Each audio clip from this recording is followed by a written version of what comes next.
OK.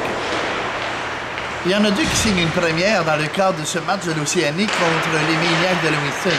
À savoir Frank Gréchac, M. Scrabble, avec son premier but dans l'uniforme de l'Océanique et donc dans la Ligue d'hockey junior major du Québec, et François Lacerte, qui fait une première entre les poteaux de son équipe sur la glace du Colisée. On sait qu'il a déjà eu des présences, une à Shawinigan et également à Québec dans l'uniforme de l'Océanique.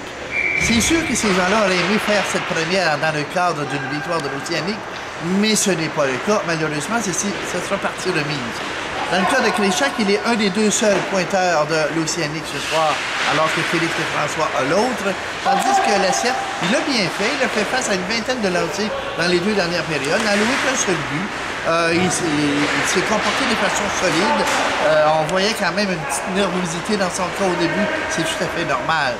Pour le reste, les points forts pour l'Océanique sont difficiles à trouver à l'intérieur d'un match comme celui-là, alors que tu es déclassé 42-22 dans le tir des lancers, dont 20 à 4 en première période.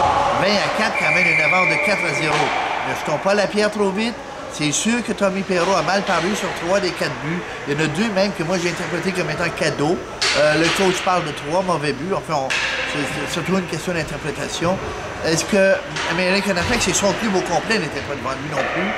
Lorsque tu accordes 20 lancers contre 4, je pense que ce serait malhonnête que de tout mettre le revers sur le dos de Tommy Perrault. J'ai personnellement très mal apprécié l'arbitrage également dans le match d'aujourd'hui. L'arbitrage qui n'a rien à voir avec la défaite de l'Océanique, disons-le tout de suite. Mais j'ai mal apprécié ce qu'on n'a pas appelé. Ce qu'on a appelé devait être appelé. Mais c'est ce qui n'a pas été appelé qui a fait en sorte qu'à la fin du match, on a eu droit à un combat entre Guillaume Pelletier et un adversaire, je ne me souviens pas comment on va me dénommer, Coulomb. Ça n'a pas été la meilleure prestation pugilistique de Pelletier, je pense pas en carrière.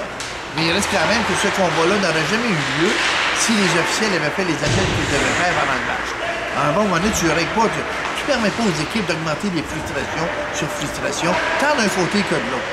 L'autre point également, parce que je sais qu'on est bien écouté, et puis je remercie les gens qui nous écoutent, j'ai pas apprécié non plus en fin de semaine le nombre de fois où on a vu notre gardien de but être agressif physiquement.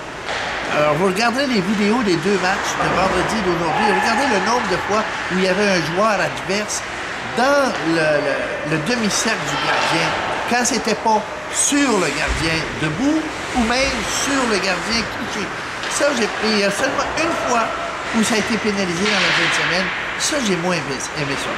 Pour le reste, écoute, est-ce qu'on doit dire que la réalité a rattrapé l'Océanique en disant souvent que seuls qui sont dans leur chaise de Saint-Cyr, c'est les coachs?